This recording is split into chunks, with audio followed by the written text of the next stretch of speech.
Man, I don't think I'll ever forget what my parents used to say. Education is your passport to the future. I heard that every single day growing up. They pushed me to study, to be the best, like my whole life depended on it. My dad always said if I worked hard enough, I'd get everything I wanted someday. But the thing is, he never really asked me what I wanted. It was always about what they wanted me to be. I know deep down they just wanted the best for me, but when you grow up under that kind of pressure, you start to wonder what's actually best for you, you know? Um, I'm not one to complain. I've always been the kind of person who believes that if you want something, you have to work for it. So that's what I did. I gave it my all in school. I stayed up late studying, skipped out on hanging out with friends, and distanced myself from things I actually enjoyed, all to focus on my career. For a long time, I felt like a machine, just going through the motions, chasing after goals that I wasn't even sure were truly mine. And it got to the point where I couldn't tell if I was working toward my own dreams or if I was just trying to meet my parents' expectations. Then, when I finally landed that dream job and became financially stable, I thought everything was going to change. You know that moment when you finally achieve what you've been working for? When you feel like you've done your duty, not just for yourself, but for everyone who helped you along the way? That was me. I thought, now I can breathe. Now I can live the life I've always imagined. Now I can become an independent adult. But then I decided to do something big. I wanted to give my parents something meaningful, something that would show them I appreciated everything they had sacrificed for me. So I bought them a house. I thought, this will be my way of repaying them, of showing them that their hard work and sacrifices weren't in vain. It seemed like the right thing to do. It was the kind of gesture that would prove to them that all those years of pushing me to succeed had paid off. So I, I bought them a house and I got them to move in it with me. But I don't know why I did it, because before that I was pretty mean to them. I thought it was a big step, you know, something that would show my gratitude, something they'd never forget. Looking back, I guess I thought it would fix everything. That house would be the symbol of my success, the reward for all the struggles I'd been through. But in a way, I didn't realize it would also set the stage for everything that came after. At first, everything seemed perfect. I mean, I did what I thought was a good thing, right? I bought them a house, they moved in, and I thought, this is it. They're finally settled, I'm finally settled. But over time, I started noticing little things that didn't quite sit right with me. You know when something feels off, but you can't put your finger on it? That was the feeling I got, but I couldn't figure out exactly what was wrong. It started with the mortgage payments. I had made sure the house was nice for them, and I didn't just buy it for them. I took care of the mortgage too. I wanted them to be comfortable, and that meant making sure they didn't have to worry about money. But then I started seeing the numbers add up in a way that didn't make sense. I was sending extra payments to pay down the mortgage faster, trying to get it done as quickly as possible so they wouldn't have that hanging over their heads. I was doing it for them, you know? But when I asked my dad what was going on with the extra money, his response was a bit strange. At first, he said it was all going toward the mortgage, just like I wanted. But then I noticed something. They weren't living there as much as I thought. They were still paying rent on their old apartment. It didn't make sense. I brushed it off at first. Maybe I was overthinking things. My dad had always been the type to spend money in ways I didn't understand, so I figured it was just a little mismanagement, or maybe he didn't know how to budget. But then I asked him about it directly. I mean, it didn't feel right, so I had to ask. And when I finally got the truth, I couldn't believe it. My dad wasn't putting the extra payments I made toward the mortgage at all. Instead, he'd been using that money to pay for their old apartment's rent. I felt like the floor dropped out from under me. I had been working so hard, sacrificing my time, my energy, my money to help them, and this is what they were doing? I felt so betrayed. It was like I was just a source of money to them, not their son anymore. And that hit me in a way I didn't expect. I remember sitting there trying to wrap my head around it. My mind was racing. How could they do this? How could my dad, of all people, treat me like this? My mom wasn't much better, honestly. She didn't say anything, but I could see it in her eyes. She knew what was going on. She knew what my dad was doing, and yet she didn't stop him. It was like they were both in on it, and I was just the fool who couldn't see it. I kept thinking I did all this for them, and this is how they repay me. I tried to talk myself out of it at first, thinking maybe I was overreacting, but the more I thought about it, the more I realized that I wasn't. I wasn't just overreacting. I'd been played. And that's when I started feeling the shift. I wasn't the son anymore. I wasn't the person they were helping. They were just using me. I guess deep down I always knew it, but I didn't want to admit it. Now, though, I couldn't ignore it anymore. I didn't want to just be walking a cage. I wanted to be free of all of it. And once I was free to just be, now I was really there. And man, I don't even know how to describe that feeling. It was like someone hit me with a ton of bricks. I had always believed I was doing the right thing. I'd worked my ass off for years to get to where I was, to buy that house for them. I thought I was being the good son, the one who finally got it all together. I thought I was showing them that all their sacrifices were worth it. But now, sitting there, trying to digest the truth, it was like everything I believed in was shattering right in front of me. I tried to talk to them about it, confront them. I had to know why. Why would they lie to me like this? But the moment I brought it up, I saw the defensiveness in their eyes. It wasn't just guilt, it was like they had already rehearsed their response. My dad started going on about how they had to take care of things in their own way, and how he had been doing what he thought was best for the family, and that he refused to take responsibility for how the family was happiest. I asked, why does my mom lie to me? Like, what?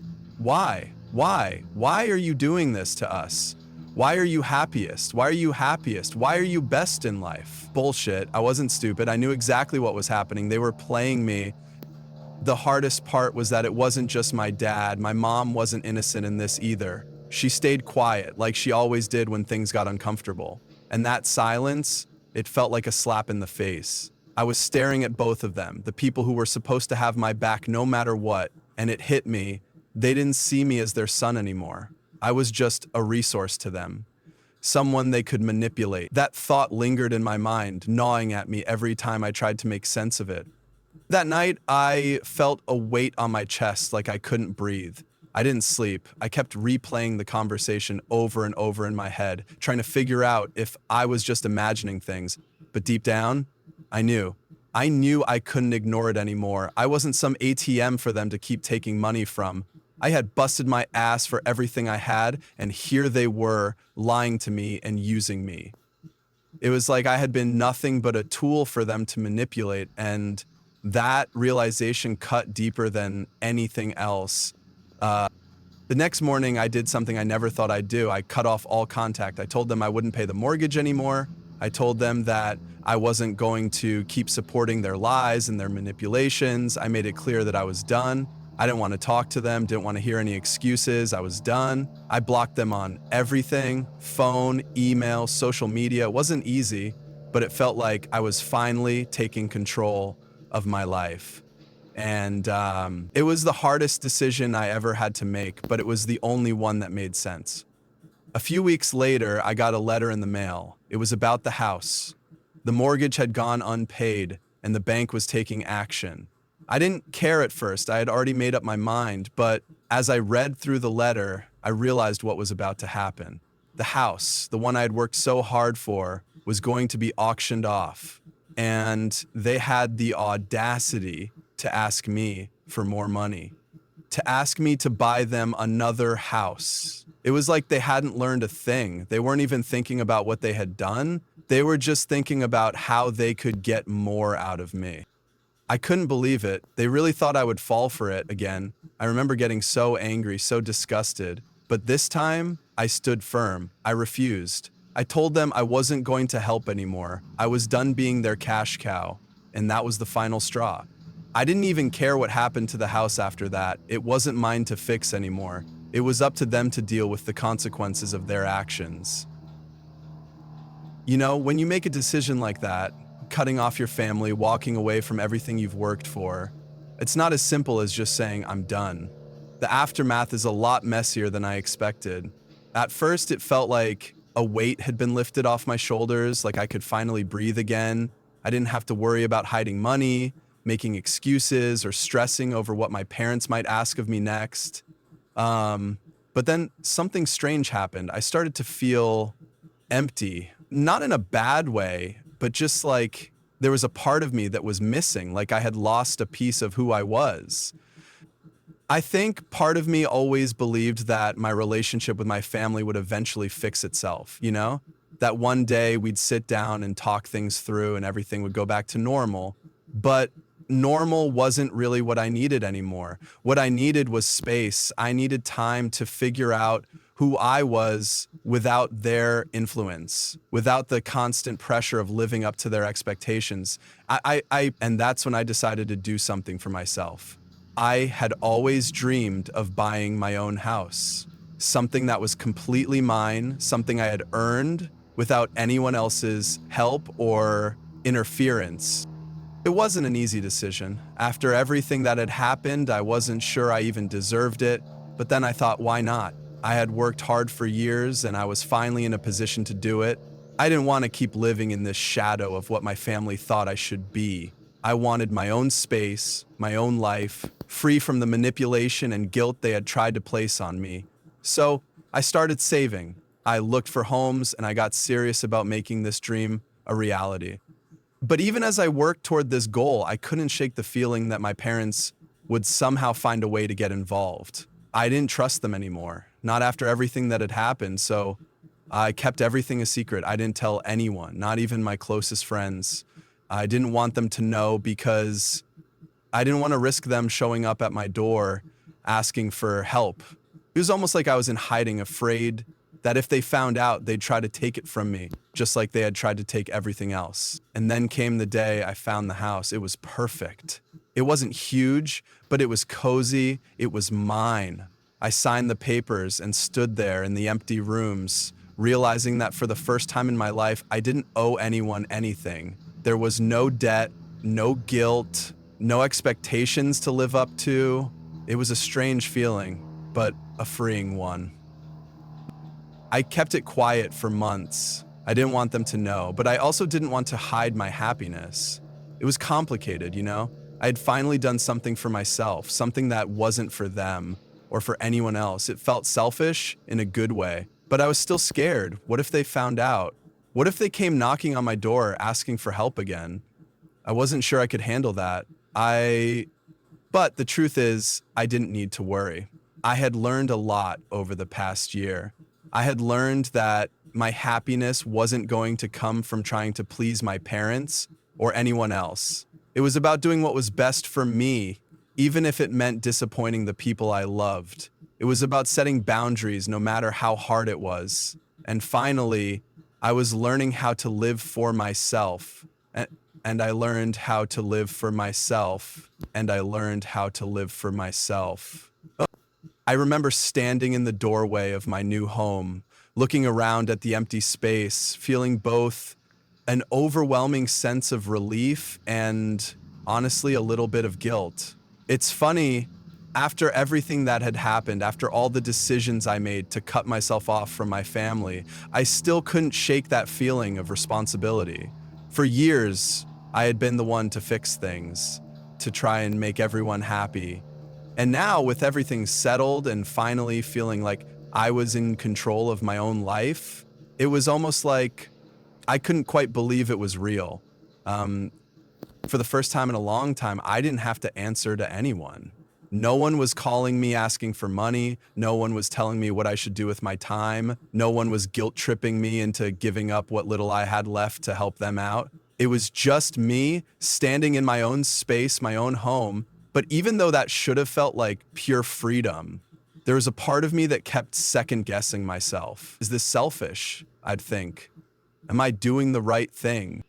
It took me a while to realize that no, this wasn't selfish. This was survival. This was me finally putting myself first after years of putting others' needs above my own. I had spent so much time trying to meet my family's expectations that I lost sight of what truly mattered to me. It was hard to admit, but it was true. And this house, it wasn't just a house. It was a symbol of everything I had worked for, everything I had sacrificed, and everything I had finally taken back for myself. And everything I had finally taken back for myself. I mean, like, it was around this time that I had to face something that I had been avoiding for a while: the guilt. I had cut off my parents, and while I knew deep down it was the right decision, I couldn't help but feel like I had done something wrong.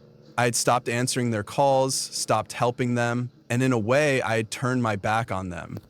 I kept telling myself it was necessary, that I needed to protect myself, but that guilt still gnawed at me. So yes, would they be okay? Would they ever understand why I did what I did? And then I realized something important. This wasn't my burden to carry anymore.